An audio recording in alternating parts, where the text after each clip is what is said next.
जी अस्सलाम वालेकुम, क्या हाल है? आप सब लोग खैरियत से हैं? जनाब अली पाकिस्तान तहरीक इंसाफ के जो मुनारफ अरकान थे, जिन्होंने प्रेस कॉन्फ्रेंस की थी, जिन्होंने पार्टी छोड़ दी थी, पार्टी ने उन सब की वापसी के लिए एक दरवाज़ा खोला है। उनको एक ऑप्शन दे दिया गया है कि अगर आप पार्टी में वापस आना चाहते हैं तो आपको सिर्फ एक छोटा सा काम करना पड़ेगा। वो छोटा सा काम क्या है, ये हम आपको आज के व्लॉग में बताएंगे।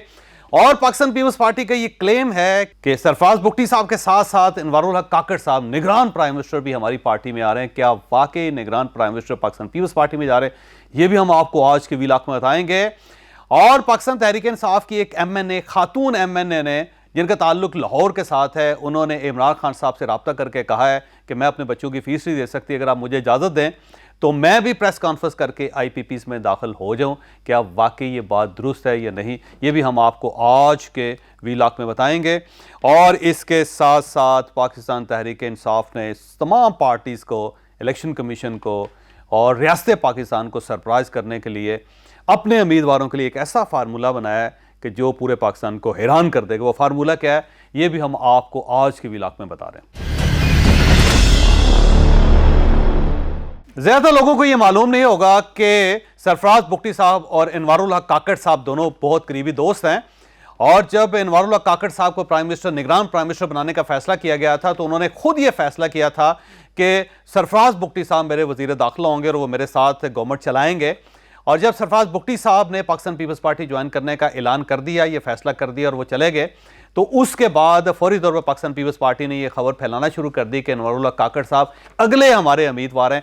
जो ही उनकी गवर्नमेंट खत्म होगी और वो निगरान वजारत उज़्मा से बाहर आएंगे तो वो फौरी तौर पर पाकिस्तान पीपल्स पार्टी को ज्वाइन करेंगे और पाकिस्तान पीपल्स पार्टी उन्हें एक ऐसी पोजीशन देगी जो इनके शान शान है।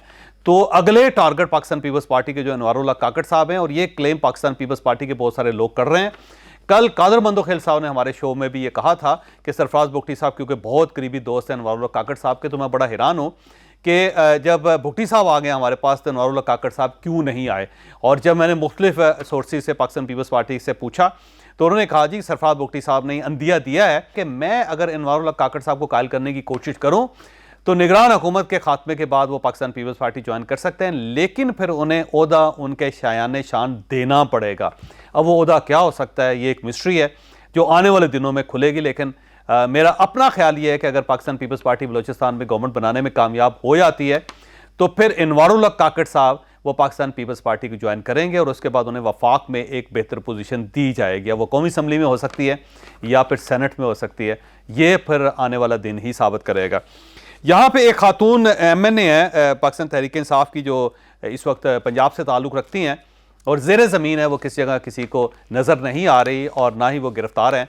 उन्होंने पार्टी से रब्ता किया है और पार्टी ने फिर कुछ लोगों ने इमरान खान साहब से जाके बात की उनके बारे में कि वो ये कह रही हैं कि मेरे फाइनेंशियल हालात इतने ज़्यादा टाइट हो चुके हैं, मेरे अकाउंट सीज़ कर दिए गए हैं, जो मेरे पास जमा पूंजी थी वो सारी की सारी ले ली गई है या फिर वो किसी और के कंट्रोल में चली गई है, मेरे तमाम दोस्तों को भगा दिया गया है या वो चले गए हैं और जो मेरा कारोबार था उसे बंद कर दिया गया है, तो अब मेरे पास अपने बच्चों की फ़ीस देने के भी पैसे नहीं हैं। तो अगर आप इजाज़त दें तो मैं आपके ख़िलाफ़ प्रेस कॉन्फ्रेंस करके अपने लिए थोड़ी सी रिलीफ ले लूँ। तो जिस शख्स ने यह पैगाम इमरान खान साहब को पहुँचाया तो खान साहब ने मंजूरी दे दी कि ठीक है, उससे कह दें कि वो ऐलान करे और ऐलान करके अगर वो सियासत से ताइब होती है और उससे उसको कोई फ़ायदा होता है तो वो ये फ़ायदा ले ले, और अगर उसको किसी और पार्टी में जाना पड़ता है सरदस्त, तो वो किसी और पार्टी में भी जा सकती है। लेकिन हमारे दरवाजे उसके लिए खुले हैं क्योंकि आप वाहिद खातून हैं जिसने तकरीर करने से पहले या प्रेस कॉन्फ्रेंस करने से पहले या पार्टी छोड़ने से पहले हमसे पूछा है। तो जब आपने पूछा है, हम अपनी मर्ज़ी से आपको भिजवा रहे हैं, तो फिर जब हालात अच्छे होंगे तो आपके लिए पाकिस्तान तहरीक इंसाफ के दरवाजे खुले हैं। अब वो खातून कौन सी है सरदस्त मैं नहीं बता सकता, क्योंकि जो मेरा सोर्स है उसने कहा है कि जब मैं अगर आपने उसका नाम दे दिया तो फिर डेफिनेटली पता चल जाएगा कि किसने आपको बताया। तो वो खातून जो है वो अनकरीब आपको प्रेस कॉन्फ्रेंस करती हुई या किसी शो के अंदर बात करती हुई नज़र आएगी और वो कहेगी कि मैं पाकिस्तान तहरीक इंसाफ को छोड़ के या सियासत से ताइब हो रही हूँ या फिर मैं इस्तेकाम पाकिस्तान पार्टी में जा रही हूँ। तो वो खातून कौन सी है, चंद दिनों में आपको टेलीविज़न स्क्रीनों पर वो नज़र आ जाएगी।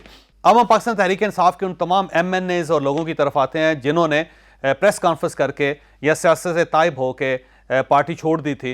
अब उनमें से बहुत सारे लोग ऐसे हैं जो इमरान खान साहब से रब्ता कर रहे हैं, बल्कि पिछले दिनों जब ये रब्ता किया गया तो इनका एक पार्लियामेंट्री बोर्ड है पार्टी का और वो सब लोग व्हाट्सएप के ऊपर एक दूसरे के साथ हैं, जो ग्रुप बने होते हैं। उस ग्रुप में फिर उनके चाहने वालों ने, जो इस वक्त भी पार्टी का हिस्सा है, उन्होंने एक सवाल फ्लोट किया कि अगर फला आदमी पार्टी में वापस आना चाहे तो उसके लिए क्या ऑप्शंस हैं। तो फिर पार्टी के तमाम क़यादत ने इमरान खान साहब से बात करके भी एक ऑप्शन ये इवॉल्व किया कि अगर ये लोग वापस अपनी पार्टी में आना चाहते हैं, इन्हें पाकिस्तान तहरीक-ए-इंसाफ में आना चाहते हैं, तो इनको मिनिमम ये काम करना पड़ेगा, इन्हें प्रेस कॉन्फ्रेंस करके ये कहना पड़ेगा कि हम दोबारा पाकिस्तान तहरीक-ए-इंसाफ ज्वाइन कर रहे हैं।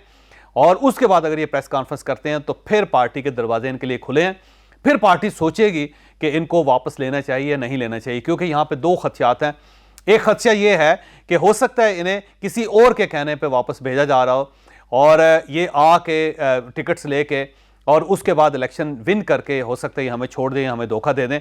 और अगर हमने कुछ टेस्ट किया उनका और इस पे अगर ये हमारा खदशा दूर हो गया तो फिर डेफिनेटली इनको पार्टी में वापस ले लिया जाएगा।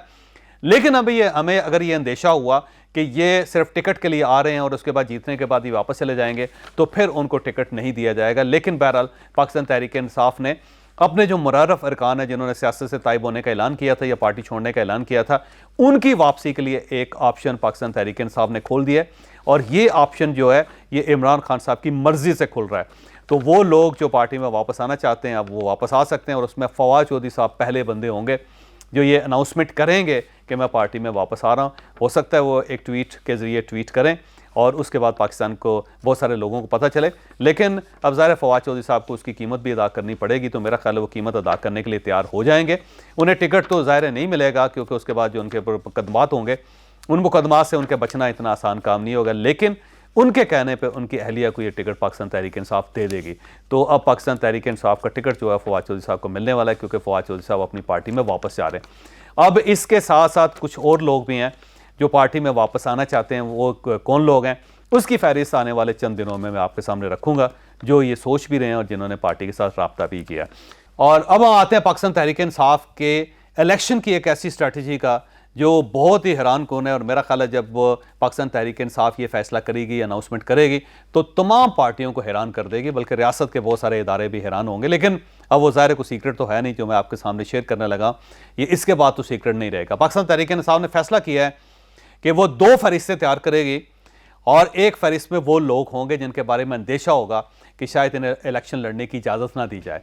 और ये भी हो सकता है कि शायद पार्टी का इंतखाबी निशान ही वापस ले लिया जाए और शायद पार्टी बैन कर दी जाए, शायद इलेक्शन पार्टी ना लड़ सके या पल्ले का निशान हमारे पास ना हो। तो उन लोगों को फहरिस्त नंबर 1 में डाला जाएगा, जिसमें मुराद सईद साहब भी होंगे, जिसमें आज़म स्वाति साहब होंगे, जिसमें हमाद अजहर होंगे, जिसमें असलम इकबाल होंगे, जिसमें करामत खोखर होंगे, जिसमें अली अमीन गंडापुर होंगे, जिसमें वासिक क्यूम अब्बासी साहब होंगे, जिसमें मसरत चीमा होंगी, जिसमें जमशेद चीमा होंगे, जिसमें ज़ुबैर नियाज़ी होंगे, जिसमें मलक नदीम अब्बास होंगे और जिसमें गुलाम महिउद्दीन दीवान भी शामिल होंगे। ये वो सब लोग हैं जिनको बाकायदा टिकट जारी किए जाएंगे और शहरियार अफरीदी साहब जैसे लोग और उसके साथ साथ असद कैसर जैसे लोग, बेशुमार लोगों को ये टिकट जारी किए जाएंगे। लेकिन पार्टी को पता होगा कि ये लोग इलेक्शन नहीं लड़ सकेंगे, या इनको डिस्क्वालीफाई कर दिया जाएगा या फिर ये इनको अपीयर होने का मौका नहीं दिया जाएगा, ये आरओ के सामने पेश नहीं हो सकेंगे, लिहाजा ये इलेक्शन नहीं लड़ सकेंगे। तो ऐसे लोगों की फहरिस्त जो होगी वो फहरिस्त नंबर 1 होगी, जिसमें पार्टी के कुछ लोगों का बल्कि सब लोगों का की अनाउंसमेंट होगी और तमाम पाकिस्तान के अंदर जितने हल्के हैं उन सब के अंदर पाकिस्तान तहरीक-ए-इंसाफ अपने उम्मीदवार खड़े करेगी। लेकिन इसके साथ साथ एक फहरिस्त बी भी होगी और उस फहरिस्त बी के अंदर वो लोग होंगे जिन्हें आज़ाद खड़ा किया जाएगा। इन सब लोगों को कहा जाएगा कि आप अपने अपने कागजात जो हैं वो आज़ाद हैसियत से जमा करवा दें और अगर हमारी ए टीम है या ए फहरिस्त जो है उनमें से लोगों को इजाज़त नहीं दी जाती तो फिर आप आज़ाद हैसियत से इलेक्शन लड़ें।